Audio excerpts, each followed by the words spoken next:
So remember back in the Sphinx video, I helped everybody capture this thing right here? This is the Mimiocolossalusis. Yeah, I don't know how to pronounce this one. That's the spelling right there. It's basically a white sphinx. So if you hated trying to say that name, but you like the way that character looked, don't worry, Square actually has you covered. In Chapter 13, you can get the Sphinx. So what's up everybody, Jay here.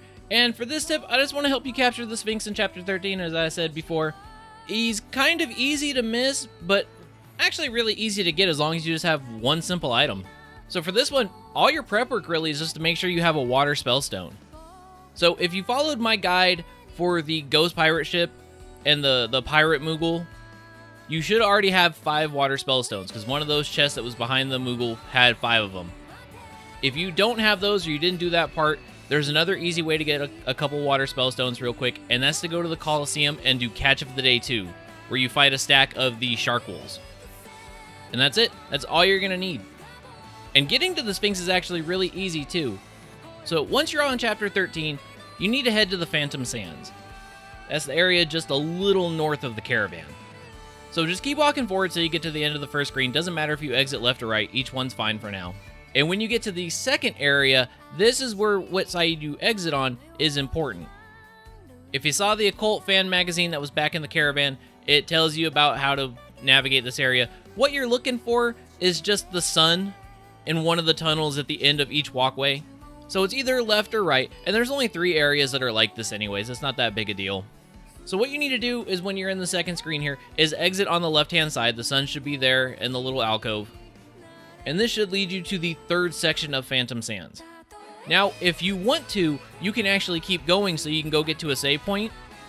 And the easy way to get there is on this one, you want to exit on the right-hand side. And in the 4th section of Phantom Sands, you want to exit on the left-hand side.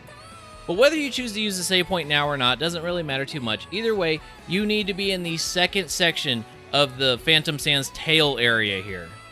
And if you look on the map, it should list it as Phantom Sands Tail 3. Now make your way into the middle section and walk up to the hole. Now if you went to the hole on the other 2 parts, it does absolutely nothing. But in this one, it actually gives you the option to jump down. Once you're down here, walk forward to the treasure chest and you'll be introduced to the Sphinx. Now getting Sphinx to trigger is actually really easy in theory. He's one of those that you have to deal a massive amount of damage. And if you're doing this stage at level, or even just a little bit above, it's really hard to get the amount of damage needed to actually trigger this. But don't worry, that's why we bought that water spellstone. So just use one of those on him real quick and you'll trigger.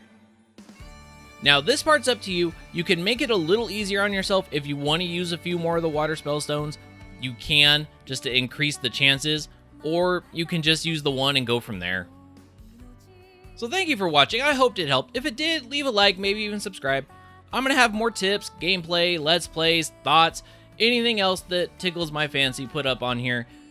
But until then, I will see you guys in the next one. Later.